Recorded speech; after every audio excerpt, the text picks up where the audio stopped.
ओम त्र्यंबकम यजामहे सुगंध पुस्तक वर्धनम उर्वारुकमिव वंदनामृत्युमोक्ष महामृता। राधे कृष्ण दोस्तों, कैसे हैं आप? आशा करती हूँ कि स्वस्थ होंगे। आपका चैनल, हमारे चैनल यानी कि एस्ट्रो ज्योति में आपका स्वागत है। आइए जानते हैं कि भक्त सावन का महीना, भक्त अपनी सराबोर भक्ति में रहते हैं। भोलेनाथ को प्रसन्न करने के लिए तरह तरह के प्रसाद चढ़ाते हैं, तरह तरह के अनुष्ठान करते हैं कि भोलेनाथ की कृपा प्राप्त हो सके। तो वहीं पर जानते हैं कि कावड़ यात्रा का क्या रहस्य है, कि सावन के महीने में कावड़ क्यों उठाते हैं। आइए जानते हैं कि कावड़ उठाने का रहस्य।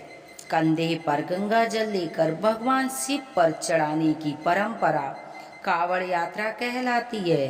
कावड़ का मूल शब्द कावर है, जिसका सीधा अर्थ कंधे से है। सावन में शिव भक्त अपने कंधे पर पवित्र जल कलश लेकर पैदल यात्रा करते हुए प्रसिद्ध शिवलिंगों तक पहुंचते हैं। कावड़ ले जाने के पीछे अपना अपना संकल्प होता है। कुछ लोग खड़ी कावड़ का संकल्प लेकर चलते हैं, वह कुछ पूरा जमीन पर कावड़ नहीं रखते हैं। देखा जाए तो कावड़ यात्रा जीवन यात्रा का प्रतीक है, जिसका उपदेश अनुशासन, सात्विक और वैराग्य के साथ ईश्वरी शक्ति से जुड़ना है। ऐसा माना जाता है कि कावड़ यात्रा से संकल्प शक्ति के साथ आत्मविश्वास जागृत होता है। फिर शीघ्र ही प्रसन्न होने वाले देवता कावड़ उठाने वाले कावड़िया कहलाते हैं, जो एक बांस की डंडी और इससे जुड़े दो पात्र पवित्र जल भरकर शिव जय घोष करते हुए पैदल अपने घर से शिव को जल चढ़ाने अपनी मान्यताओं के अनुसार निकलते हैं।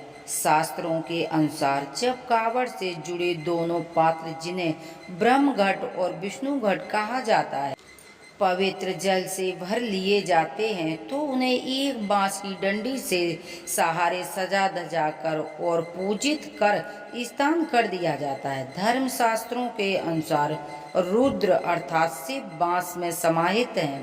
कावड़िया कावड़ के माध्यम से साक्षात विष्णु शिव को तीनों की कृपा प्राप्त होती है। जो कावड़ लाता है उन पर तीनों देवताओं की कृपा बरसती है। कावड़ यात्रा शिव भक्त का एक रास्ता तो ही है, साथ ही व्यक्तिगत विकास में सहायता करता है। यही वजह है कि श्रावण में लाखों श्रद्धालु कावड़ में पवित्र जल लेकर एक स्थान से लेकर दूसरे स्थान जाकर शिवलिंगों का अभिषेक करते हैं। कावड़ उठाने वाले कावड़िया शिव योगी के समान रहता है, जो मन वाणी कर्म से किसी भी प्राणी का अहित नहीं करते हैं, सब में एकमात्र सदाशिव का दर्शन करता है। महादेव को प्रसन्न कर मनोवांछित फल पाने के लिए कई उपाय हैं। एक उपाय कावड़ यात्रा, जिसे शिव को प्रसन्न करने का सहज मार्ग माना गया है। सावन के महीने में भगवान शिव पर जल अभिषेक का महत्व है। जल अभिषेक से प्रसन्न होकर शिव अपने भक्तों की सभी मनोकामनाओं को पूरी करते हैं। भक्त जीवा से हर हर महादेव बोले, बम बम बोले, जयकार लगाते हुए कावड़ उठाकर शिव को जल अर्पित करते हैं। वो अपना कल्याण करते हैं, बल्कि ऐसा करने से उनके परिवार का भी कल्याण होता है।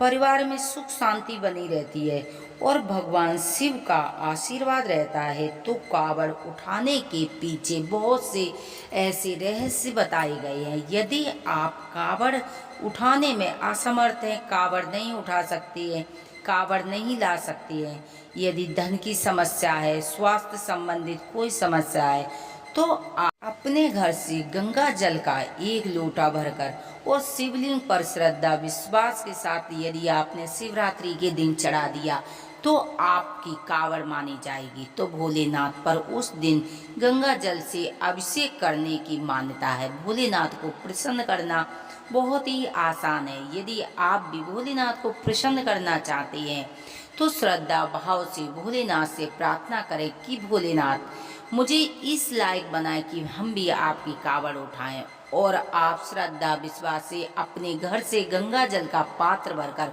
भोलेनाथ पर यदि आप अभिषेक करेंगे तो भोलेनाथ भाव के भूखे होते हैं, तो आपकी वो ही कावड़ होगी। तो भोलेनाथ को प्रसन्न करने के लिए आप भी शिवरात्रि पर गंगा जल से अभिषेक करें, अपने घर गंगा जल लेके आए। यदि कोई कावड़िया आपको गंगा जल दे दे तो समझ लेना कि साक्षात भोलेनाथ का आशीर्वाद आपको प्राप्त हुआ है।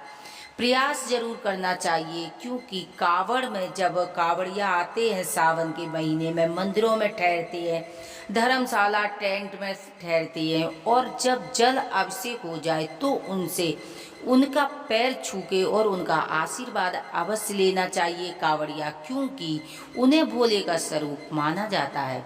तो आप भी उनका आशीर्वाद प्राप्त करें और उनसे निवेदन करें कि वो एक बूंद ही सही, यदि आपको थोड़ा सा भी गंगा जल दे दें आप लेकर, और आप अपने घर में यदि छिड़क देंगे तो आप देखेंगे कि भोलेनाथ की विशेष कृपा बरसेगी। कहते हैं कि सावन के महीने में यदि कहीं से आपके पास प्रसाद आ जाए, समझ लेना कि भोलेनाथ हमसे प्रसन्न है। यदि आपके घर कहीं से गंगा जल आ जाए तो साथ साथ भोलेनाथ माता पार्वती के साथ, माँ गंगा के साथ आपके घर में स्थायी वास अवश्य करेंगे। तो प्रयास करना चाहिए।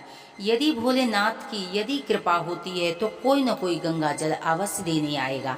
यदि नहीं भी देने आता है तो आप धार्मिक स्थानों पर कावड़ियों का हुजूम रहता है, तो आप प्रयास करें कि आप गंगा जल अवश्य लेके आएँ।